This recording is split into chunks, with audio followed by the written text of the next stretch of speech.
Sekiro with a dog meter. That's basically Beast of Reincarnation, the first non-Pokemon game GameFreak has ever made as far as I know. We play as Emma, who has a katana and Souls-like parry combat. Her partner Ku does FF7 remake style turn-based attacks, and parrying is what fuels all this, which is a great pitch on paper. In practice though, I just sank way too many hours into this thing to tell you it's the most 6 out of 10 experience of my life. It's not bad, it's not good, it's just kinda there. Let's talk about how a game with this many good ideas ends up this meh.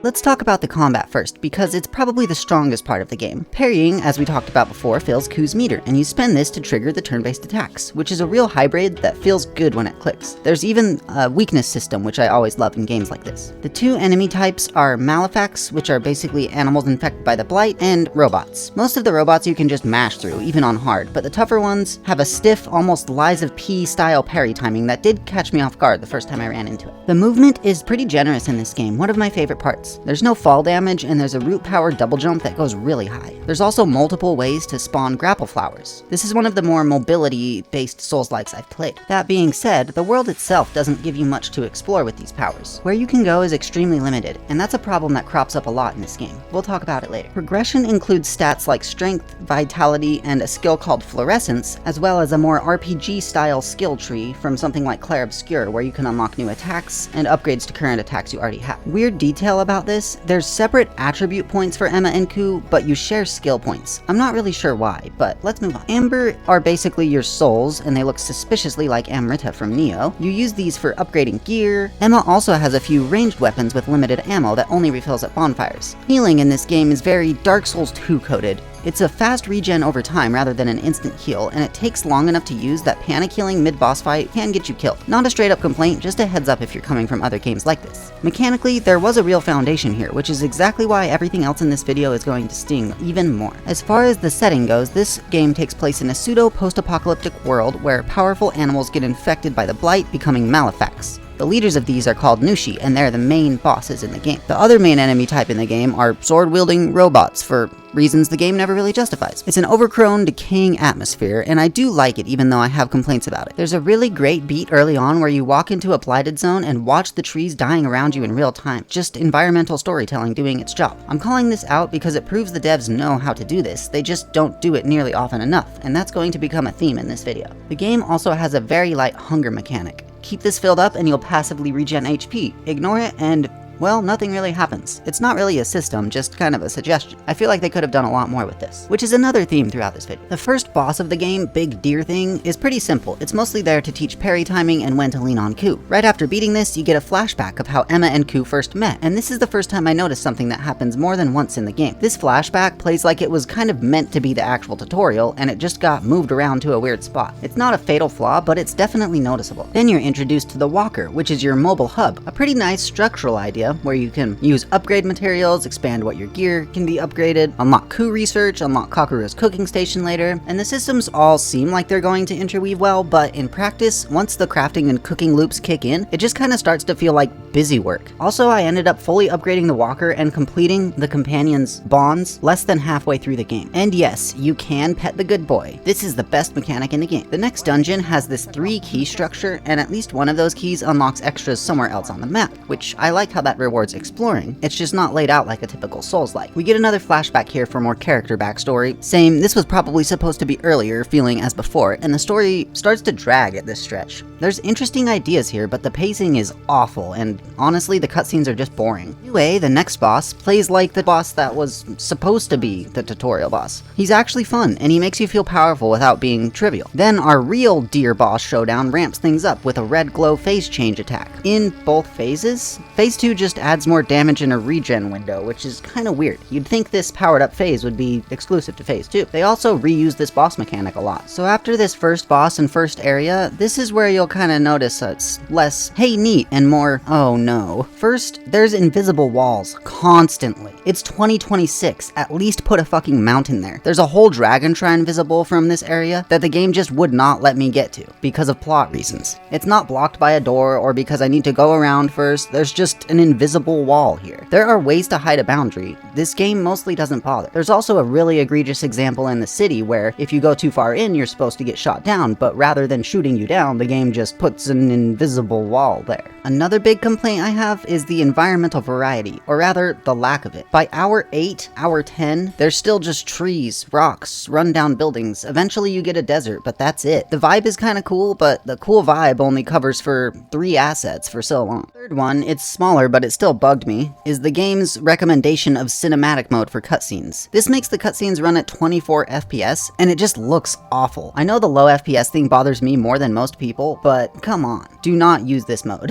There is a pretty cool dual boss fight that I did like the design of. Instead of doing an ONS situation where both enemies just gang up on you immediately, only one tends to engage you at a time while you learn the pair's patterns. I actually really liked this encounter and another encounter that uses 2 bosses later. And then the game undercuts its own win. You beat the fight, and the following cutscene just gives the enemies plot armor and you lose anyway. Again, if you're going to do something like this, just one-shot me in the game so it doesn't feel like the game is lying about my performance. I consider this a cardinal sin of game design, and we're going to see a few more from this game by the end. To the game's credit though, as far as the story goes, you are kind of locked to Emma's point of view. You're not given exposition that Emma doesn't have, so it does kind of unfold like you are Emma. It's a nice touch, even if the story's very meh. Now buckle in, because we're at the biggest stretch of the game. We hit a mountain here, which was a genuine change of pace, and fight Taurus, a boss that's kind of interesting. He prefers to keep his distance from Emma, which forces you to lean on Ku more than usual. Again, this boss has a really simple kit. Only a head swing, a projectile, and a root attack to dodge. There's also some golems guarding it, and there's lore reasons behind this, but at this point I really didn't care.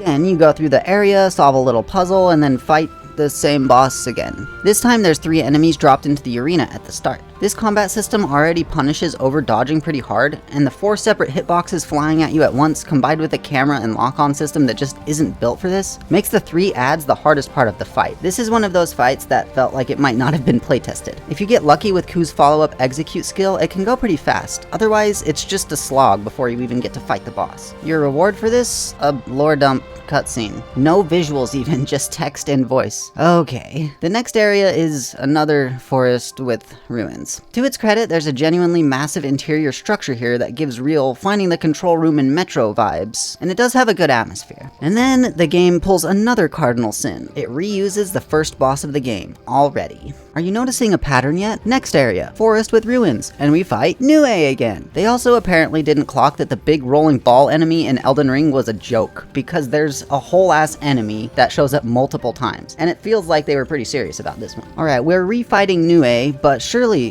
this'll lead somewhere. Maybe Nue brings us to Shido and we learn his actual motivation. Maybe we'll figure out something more about the— nope, same dual boss fight. 3rd time, with no changes. Look, I'm all for a slow burn. I'll defend the much maligned first act of Fellowship of the Ring, the first 150 pages where they're just walking through the fields. The slow burns don't scare me. I kinda like them. But this isn't a slow burn. This is just repetition. Alright, chapter 7, halfway through the game. Surely this next zone is different.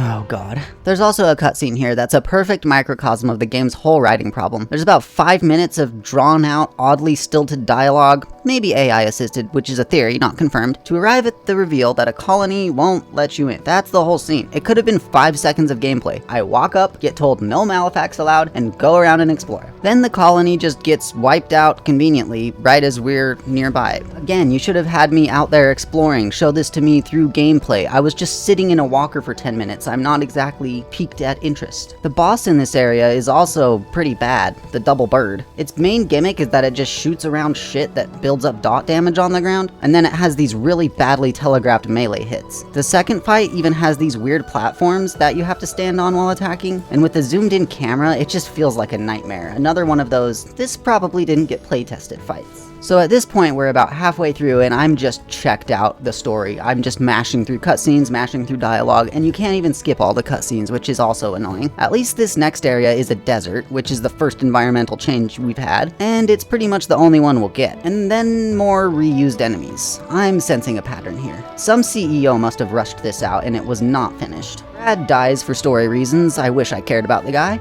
Kunai turns evil, and it's a cool boss fight on paper. I just wish I'd been given a reason to care. And it's also a scripted loss that's time-gated, meaning the fight just kind of randomly ends and you lose regardless of how you're doing. Next we have to go through this city, and for some reason I notice here all the robots have been dropping eggs Robots don't lay eggs. I don't have a real joke behind that, I just needed you to know that that's a thing that happens. Next, have our obligatory fight with Ku section everyone saw coming from a mile away. And the letdown is that his own Nushi moveset is just the elite dog moveset reused. He does bust out a couple unique attacks like the Higanvana Seeds and the Javelin Throw, which is neat, but overall it just felt rushed and it kinda undersells the character. The next chapter is slowly flipping levers while listening to Brad's recording, repeating the same lore dump multiple times, followed by an unremarkable bear fight. Then an extremely linear combat gauntlet before, you guessed it, Shido and Nue a fourth time. It's the same fight. The final area of the game actually did look pretty great. It gave me Ninja Gaiden 4 HQ energy, and there's cool background beats of like rival enemy factions fighting each other, but they lose their weight once you realize you can just kind of run past the whole thing. There's also a boss fight for the pig enemy that feels like they just kind of forgot about it. Oh shit, that pig guy, he needs a boss too. And they just kind of shoehorned it in. The boss fight here though, Kunai, is a real highlight of the game. This might be my favorite fight. She has a fun kit, and it's another good example of how to run a multi-enemy fight without just cheap-shotting the player with a million hitboxes. I do wish she had a bigger moveset to stretch it out though. And then, right before the final boss, they remember Makoto exists and tried to squeeze something in with him too.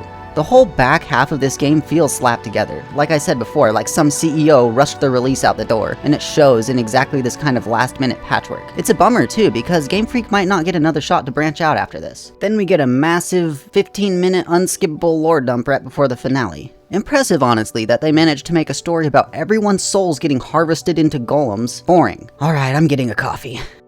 The last boss is fine. It's basically a parry check and then status effects for knockdowns. Repeat this across 4 phases with your own super form in the last phase, and you win. It's competent, pretty much what you'd expect, no more, no less. The ending, story-wise, clearly wants to land as a gut punch, but it just kinda doesn't, because the story spent the entire runtime telling instead of showing, and never gave me the chance to actually connect with these characters before asking me to grieve for them. 15 more minutes of cutscene, and then credits roll. So, my final thoughts on the game, this is honestly the most 6 out of 10 game I have ever played in my entire life. It's not broken, it's not offensive, it's just remarkably average in almost every category, almost the entire way through. The combat is nothing we haven't seen before, and it stacks nearly every ingredient I personally like in a combat system without ever making it feel unique somehow. Clair Obscur does something very similar, and it still comes out feeling like its own thing, and it's really fun. This one just isn't. The environments are repetitive enough that you could cut the game in half and lose basically no substance. Same with enemy variety. You can count the basic enemy types on your hands and feet. And there's only around 10 bosses total, several of which you fight 2 or 3 times. Invisible walls stand in for actual environmental storytelling, and the cutscenes have the same problem. Tell me less, show me more. People are going to fall asleep during these talking scenes. The writing itself is extremely predictable, possibly AI assisted, again, theory, not confirmed. And even on hard, the whole game boils down to memorizing a small pool of enemy patterns. So bottom line, if you already love Sekiro, Nioh, that whole genre, and specifically want more of that itch without replaying something you already know, this might be worth it at like 50% off. If you haven't played those yet, just go play Sekiro, go play Nioh, go play Nier. Literally any game this one reminds you of, just go play that. This isn't the destination, it's just a signpost pointing at those games. So if I had to give it a rating out of 10, a solid 6. The most 6 out of 10 game ever made, and that's my full breakdown. Let me know in the comments if you played this one, and whether 6 feels too harsh, too generous, or exactly right. If you want to see more content like this, or if you're into challenge runs by chance, consider leaving a like and subscribing to the channel. There should be more videos popping up on screen now. Thanks for watching!